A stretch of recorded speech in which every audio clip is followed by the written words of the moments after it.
came back in '68, there was still nothing known as PTSD. It was only in 1980 that PTSD was formally recognized and established and embraced as a mental disorder caused, what could be caused by combat.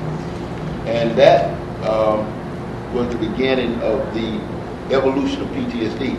And it was still not until 9/11 that this country had an opportunity to see it close up. I was of this country and lived in the TP for 11 years.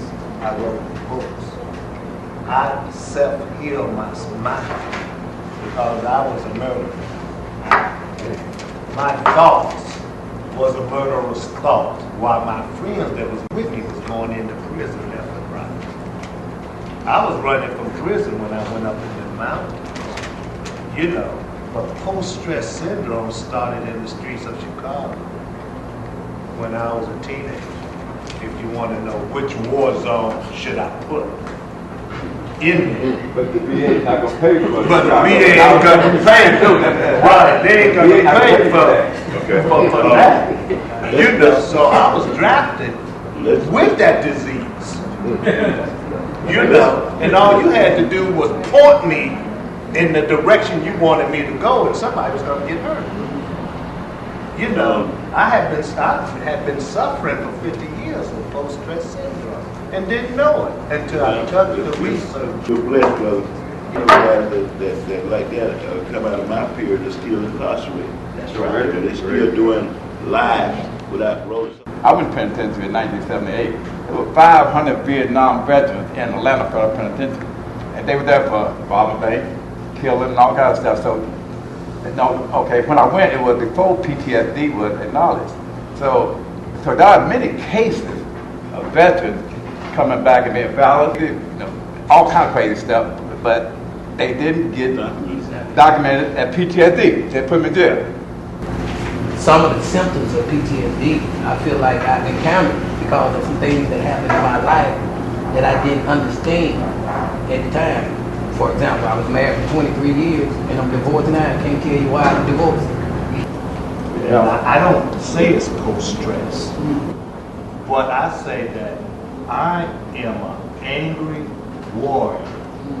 Now, if the sickness of war is the reason why I'm a non-citizen.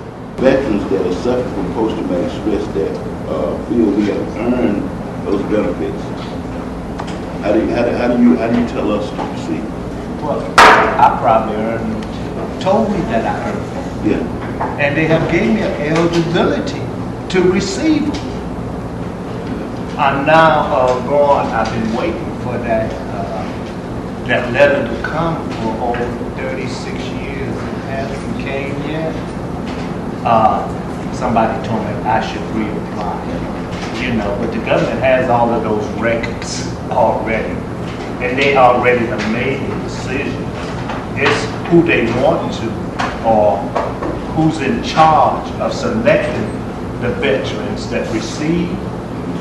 That's the person that you got to get around. Because it is not the system.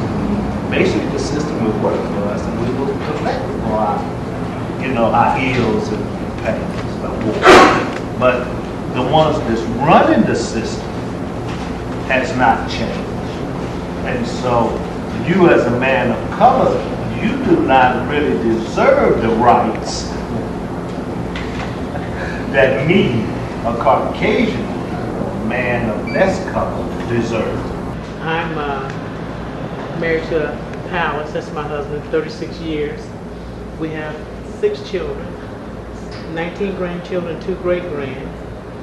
I'm angry.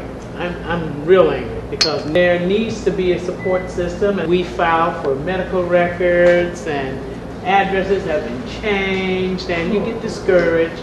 When he gets angry, you kind of bag off and, chill and so forth. However, by the grace of God, our marriage has lasted as long as it has. Well, you need a medal. Okay, I got a lot of us veterans bring claims to the organization but a lot of us also fail to go to the hospital. You cannot present a claim and don't have proper diagnosis when you go see a doctor. How they gonna judge what's wrong with you if you don't have the proper paperwork? And a lot of us do file claims and don't have paperwork. They had never been to the VA or no other government facility and expect something to be done. So you gotta start crawling before you walk. You gotta think about the diagnosis of the doctors and make sure they put it down when you go see, if you even got a headache, make sure that doctor put it in the computer.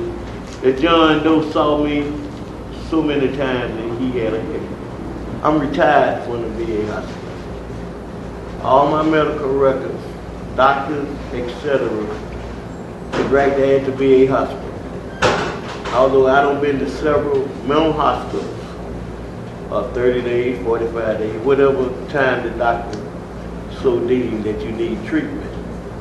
The paperwork still trickle back down to the VA hospital.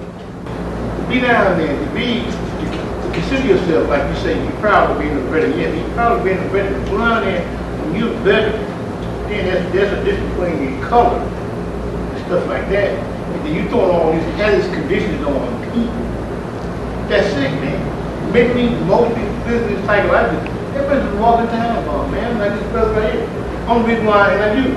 Only reason why I'm not in prison, because they never called me. They never called me. I used to run the police off the street. I'll tell you about my condition. And I hate it with a passion. Because I'm not the person I was when I was 18. You got all these people. And I'm tired of teaching doctors, interns, and all other places. I'm tired of teaching them. You feel me? I'm tired of teaching social workers. I'm tired, like you said, I'm tired of going up there talking to the representative and don't know nothing. You understand? I'm Navy. And then it makes so bad. See, they very rarely acknowledge the Navy. You're right about that. I'm Navy also. You understand me? Right. So I have to be very, being at my age, I'm 57 years old. You see, for this brother right here, for him to go through what he got to go through, stuff like that. If people knew the side effects of war before they went in there, won't nobody go in there. I don't care how proud I'm supposed to be. I don't care how many rivers I would have got. I wouldn't have went in there. I would have let this sucker burn down. I don't care. But what I suffered, like the lady said, my family has suffered. I see all the side effects of my kids. You understand me? I'm on my second marriage. You understand me? This thing is so traumatic. See, I'm on TV, I got traumatic brain injury. I had a flashback, that's why I got this. Part of my head is gone. I had a flashback when I saw the Vietnamese chasing. And I told her 100 times, and all the administrators, boards, and the VA, and they tell you the same old mentality. You got to prove it. You understand me? It's a disgrace. It's a total disgrace. You see, you don't supposed to treat people like this. So, like you say, short change is the right thing, but like you say, you you need a mass protest, man. You need a massive people to get together, man. And just tell them to go ahead and shut this MF down and be done with it. And go and get these people what they need. Because if your foot ain't gone, your leg gone. All your insides is cut out, or the chemicals are eating you up. When you're so mentally deranged, you don't trust nobody. So I would move like 6 or 7 times. You know what I mean? Everywhere I move, if there's bushes in the back, I got to cut them all down. Yep. I got to cut all of them down. I still see that as red tape, as a deterrent to disencourage veterans, period. Whether they send, if the main office is right there, even if they overtax with people, that's why he's in the situation, because they are overtaxed with people not being able to work those claims. But I do see it as a deterrent. As becoming the new president of the chapter, I have a progressive agenda, but the membership is critical. There are strategies that we already have in place. McGee and I have talked, discussed it, and we know how to even go to the highest level to get the response, but that's not necessarily the issue. Unity is the secret to any organization, and unless you have the members who are on board with the main idea, then you're just going up the river without power. And as we mature in age, we feel less energetic about doing anything. So, I'm like this. I'm going for the biggest bang for my buck right now under this administration. I'm worse than you. You say you tired.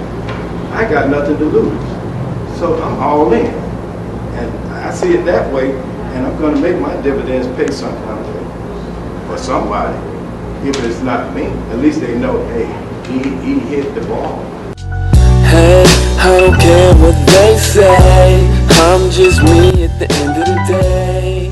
With my flaws and all, the mirror ain't lying, y'all. 'Cause this is me, this is me, this is me, this is me, this is me. I just wanna live the life that was meant for me.